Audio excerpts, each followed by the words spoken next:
সব বাচ্চারা সবসময়ের মতন স্কুল বাসে বসেছিল। বান্টি আর গুড্ডিও নিজেদের স্ট্যান্ড থেকে বাসে চড়ে গেছিল। চিঙ্কি, আজ টিফিনে কি এনেছো? আজ আমি উপমা এনেছি।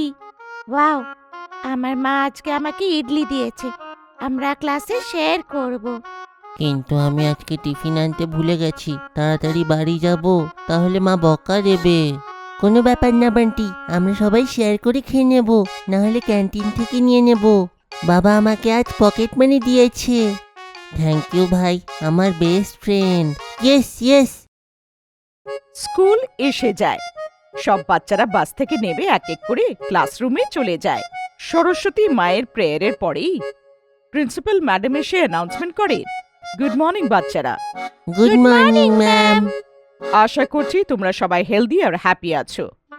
আগামী মাসে আমাদের bimonthly parent teacher meeting আছে। তোমরা সবাই নিজেদের মা বাবাকে নিয়ে আসবে। Okay ma'am. All clear?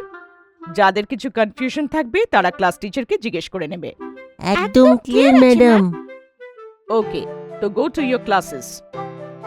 সব বাচ্চারা নিজেদের নিজেদের ক্লাসে চলে যায় আর টিচাররা ক্লাস নিতে শুরু করে দেয়। গুড মর্নিং বাচ্চারা, নিজেদের ম্যাথস বই বার করো। এরম করতে করতে বাকি সব টিচাররাও এসে যায়। সব ক্লাস এক একটা করে হয়ে যায় আর সব বাচ্চারা বাড়ি ফিরে আসে। কেমন ছিল আজকের দিন? খুব ভালো মা। মা, আমাদের স্কুলে 10 তারিখে প্যারেন্ট টিচার মিটিং আছে। তোমাদের দুজনকে আসতে হবে। ঠিক আছে, আমরা এসে যাব। শেষমেশ 10 তারিখ এসে যায় আর গাট্টু আর চিঙ্কি স্কুল যাওয়ার জন্য তৈরি হচ্ছিল। মা, আমাদের বাস এসে গেছে, আমরা চলে যাব। কিন্তু মনে রেখো, রিসেসের পরে প্যারেন্টস টিচার মিটিং, এসে যেও কিন্তু। হ্যাঁ মা, আর তুমি না ওই রেড কুর্তাটা পরো। আচ্ছা মা, এবার তোমরা বাইরে দাঁড়িয়ে পড়ো, বাস এসেই যাচ্ছে। কিছুক্ষণ পরে বাস এসে যায় আর দুজন বাচ্চা বাসে চড়ে পড়ে। মা আর বাবা একদম তৈরি হয়ে স্কুলে পৌঁছে যায়, যেখানে সব ক্লাসের বাচ্চারা আলাদা আলাদা রুমে যাচ্ছিল। এক্সকিউজ মি, ক্লাস 2 এর প্যারেন্টস টিচার মিটিংটা কোথায় হচ্ছে? সেইটা তো সেকেন্ড ফ্লোরে, রুম নাম্বার 208-এ হচ্ছে। আপনি সেইখানে যান। বাকি বাচ্চারাও আলাদা আলাদা রুমে যাচ্ছিল। অনেক প্যারেন্টসরা তৈরি হয়ে এসেছিল। গাট্টুর মা বাবাও রুম নাম্বার 208-এ পৌঁছে যায়। Is this class second? Yes. আপনারা গাট্টু চিঙ্কির মা বাবা না? হ্যাঁ হ্যাঁ। এসে যান, মিটিং একটু পরেই শুরু হতে যাচ্ছে। দুজনে ভেতরে এসে বসে পড়ে। গাট্টু আর চিঙ্কি একদম ফার্স্ট লাইনে বসেছিল, সেকেন্ড লাইনে বান্টি আর থার্ড লাইনে গুড্ডি বসেছিল। Good morning to all parents. Good morning. আজকে আমরা প্যারেন্ট টিচার মিটিং এই জন্য রেখেছি যে সবার হাফ ইয়ারলি এক্সাম শুরু হয়ে গেছে। এরপরে স্কুলের উইন্টার ভ্যাকেশন শুরু হতে যাচ্ছে, তাই সবার গ্রোথ আর মার্কসের উপরে কথা বলা যায়। কারণ হাফ ইয়ারলির পরেও আরও অর্ধেক বছর বাকি থাকে প্রগ্রেসের জন্য। সব বাচ্চারা আর প্যারেন্টসরা টিচারের কথা মন দিয়ে শুনছিল। এখন আমি রেজিস্টারের নম্বরের অনুসারে সবাইকে এক এক করে ডাকবো। Okay ma'am. অ্যালফাবেটের অনুসারে সব থেকে আগে আভার নাম আসে। টিচার আভাকে মার্কশিট ধরিয়ে দেয়। আভা, তোমার 72% এসেছে। কিন্তু এটা তো খুবই কম। হ্যাঁ, এর ম্যাথসের নম্বর কম, কারণ ক্লাসে কম মন লাগায়, রিভিশন একদম করে না। ম্যাথসে কমজোর হওয়ার জন্য এত কম পার্সেন্টেজ হয়েছে। কিন্তু ম্যাম, আমি তো অনেক পড়াই করি। হ্যাঁ আভা, আভা সোশ্যাল সায়েন্সে খুব ভালো।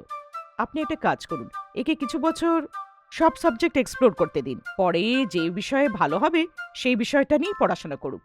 গাট্টুর মা বাবা এসব দেখে খুব খুশি হচ্ছিল। আমি খুব খুশি, আমাদের বাচ্চারা খুব ভালো স্কুলে পড়ছে। না এখানে শুধু বইয়ের বিদ্যা, বরং অন্য জিনিসের উপরেও ধ্যান রাখা হয়। সব থেকে ভালো কথা হচ্ছে এদের টিচাররা কত ভালো, সব বাচ্চাদের কত যত্ন করে, এটাও জানে যে কোন বাচ্চা কোন বিষয়ে ভালো আছে। তখনই আওয়াজ আসে চিঙ্কি। চিঙ্কি এগিয়ে যায়, মার বাবাও আগে গিয়ে চেয়ারে বসে পড়ে। আচ্ছা, আমি গাট্টুকেও ডেকে নিই, দুজনে তো জমজ, একসাথে দুজনের রিপোর্ট দেখা যাবে। গাট্টু, এদিকে এসো, তুমিও এগিয়ে এসো। আপনাদের দুজনেরই বাচ্চা খুব ট্যালেন্টেড। এটুকুই পার্থক্য যে গাট্টু ম্যাথ সায়েন্সে খুবই ভালো আর চিঙ্কি ল্যাঙ্গুয়েজে। ওয়াহ, বাকি? গাট্টু স্পোর্টস টিমে ভালো খেলে, কিন্তু চিঙ্কি একটু এখন উইক হয়ে গেছে, ওকে একটু দেখতে হবে। ও ও মাঝখানে একটুখানি উইক হয়ে গেছিল, তাই ইমিউনিটিটা একটু কম। গাট্টু আর চিঙ্কি টিচারের পাশে দাঁড়িয়ে এসব শুনছিল। চিঙ্কির দিকে তাকিয়ে ম্যাডাম বলে, আরে চিন্তার কোনো কারণ নেই, সব বাচ্চারা সবকিছু তো ভালো হয় না। গাট্টু যদি স্পোর্টসে ভালো, চিঙ্কি কালচারাল প্রোগ্রামসে খুব ভালো করে পার্টিসিপেট করে। ও সেকেন্ডও হয়েছিল একটা কালচারাল উইকে, তাই না চিঙ্কি? Thank you. আমার মেয়ে তো সবার থেকে বেস্ট। মা আর ম্যাডামও ভাবুক হয়ে একে অপরকে দেখছিলই যে তখন গাট্টু এসে মাকে জড়িয়ে ধরে। আরে কি হয়েছে বাবা? Don't worry. ব্যাস এইটাই বলছিলাম আমি।